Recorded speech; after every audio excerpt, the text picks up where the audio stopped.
This is Chief Studios, and my name is Taylor Bell. Welcome back. Now, I've done some thinking over the last few days on the Chris Jones holdout and how this fits into the season, to the team, to the front office, and how this is going to play out. I've been weighing the pros and the cons of the whole situation, and I think I've settled in on a unpopular opinion when it comes to the Chris Jones saga, holdout, whatever you want to call it. Now, he's getting fined basically $50,000 a day, which is adding up because they just got their first week of training camp under the belt. So that fine is continually adding up. It's a huge chunk of change. Now, he wants to be paid among the higher end of the defensive linemen in the league. I believe the number one highest paid is Aaron Donald of the Los Angeles Rams. I think he's right at like $31 million. Chris Jones's team and or agent has said he doesn't want to be, or is not looking to be, the highest paid defensive lineman, but wants to be paid, probably somewhere high 20s, around maybe 2 or number 3. Looking for another huge deal. He has 1 year remaining on his current contract this upcoming year, and this time next year would be a free agent.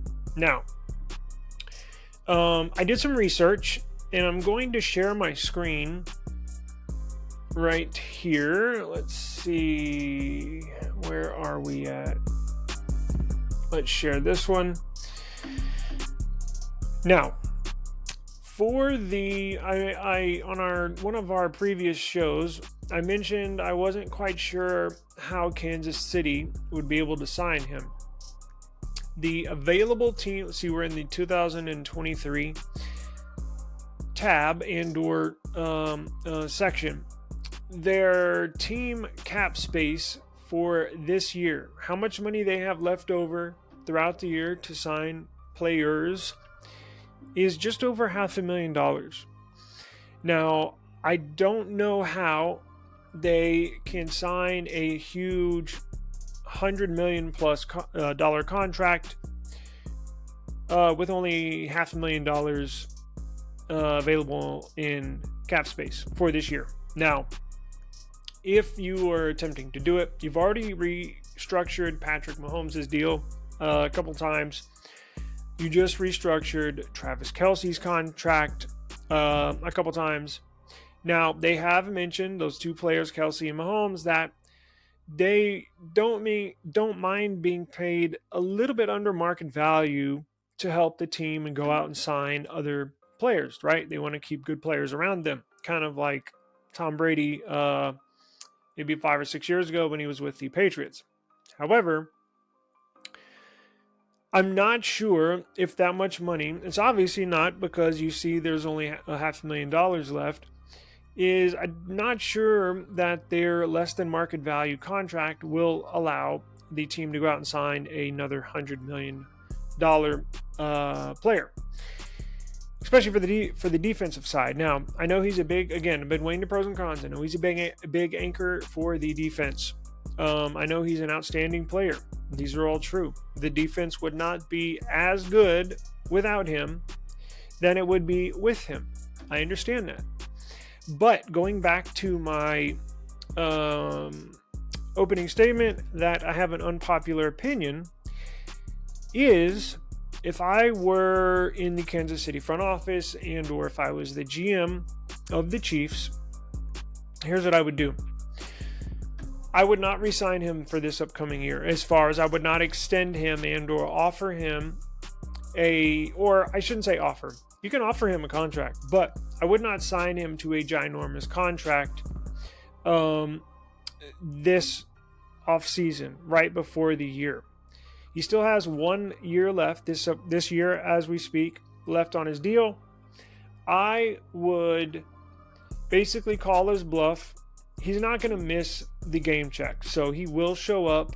He has been working out. He will be ready to go. He will show up and play week 1. He will play all the games this year, minus an injury. But yes, it may rub him the wrong way. Yes, he may be frustrated, but I have a hard time giving a defensive player, that much money. Now, I'm going to keep on saying, I understand. Yes, I understand he's the anchor of the defense. The defense is better with him. You're going to have him this year. Again, he's not going to miss games, so he will be playing this year. Now, if you do sign him to a big contract, he's going to be 30 years old this year. His prime is he's probably on the back nine. His prime, physically, probably 20, especially with a player being that big, the defensive lineman, their prime is 25, 26, 27, maybe even 24, 25, 26, 27. He's going to be 30 years old. So if you sign him to a 4-year deal, he's going to be. Now, if you did sign him to a contract, looking at the cap space, you would have to backload it because you don't have much money to give him this year. So if you sign him to a 4-year deal, you can give him some up front, and then you're going to have to backload the rest of the contract, meaning you're going to have to pay him the majority of the money on year 3 and 4. So he's going to be 33, 34 at that time, which means he's going to be way over his prime, which means you're going to suffer more injuries. Technically, theoretically, I guess, the older the players, you suffer more injuries. Your body doesn't heal as fast. And you're going to be less athletic because you're older. So you're going to be paying him, $32 million a year when he possibly could be hurt more, miss more games, and not be as good or athletic on the field. So why would you pay a declining player that much money in year 3 or year 4? That's why it doesn't make sense, because if you can't front load the contract, you don't have any money to. So that's why I would basically have him play out the rest of his contract, which is finished this season. And then this time next year, or going into next year's draft, you either offer him a deal to however you see it, or you can trade him before the deadline and get a boatload of players into our draft capital. Because just letting the player walk is probably not in the best interest of the team, because if the player's going to leave, you might as well trade him and get something for him. Again, I hope he stays. I'm a fan of his, and the team is better with him.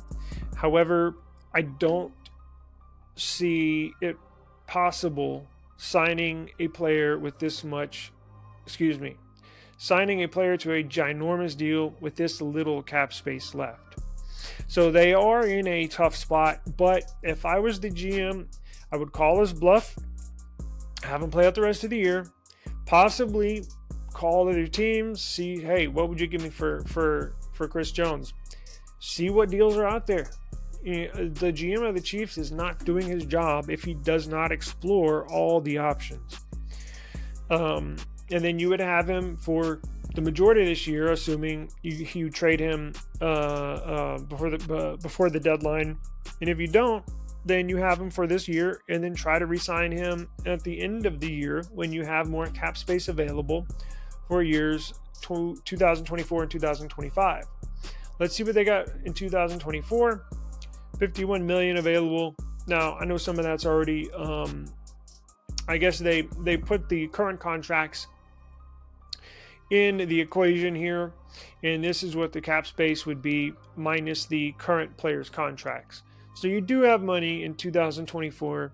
You're going to have a boatload of money in 2025, and you'll have a boatload of money in 2026, assuming you give him a new deal next off season. But we'll have to let this year play out and see how it goes. Again, he's not going to miss any weeks, any game checks. He will play, but that's what I would do. I'm not signing him to a new deal this year. I'm going to let things play out, see where it goes, and then we'll take it from there. Let me see how much real quick before we get out of here. So technically on the books, he's the second highest player paid, because you got Mahomes number 1, Chris Jones number 2, and you see Kelsey down here at number 4. So he is getting a decent amount of money, but he feels like he deserves, more, and that's why he's holding out. So, be interesting to see where this goes.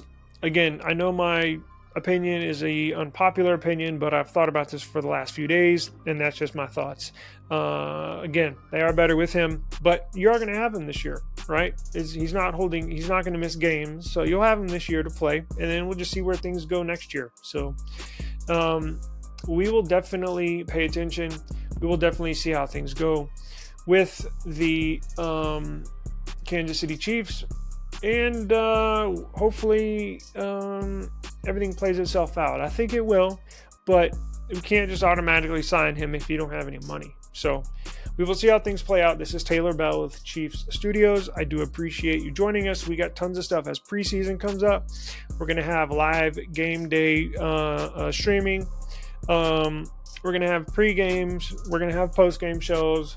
We're going to be doing a bunch of interviews, player interviews we have lined up. So we got a bunch of that stuff coming. A ton of cool stuff.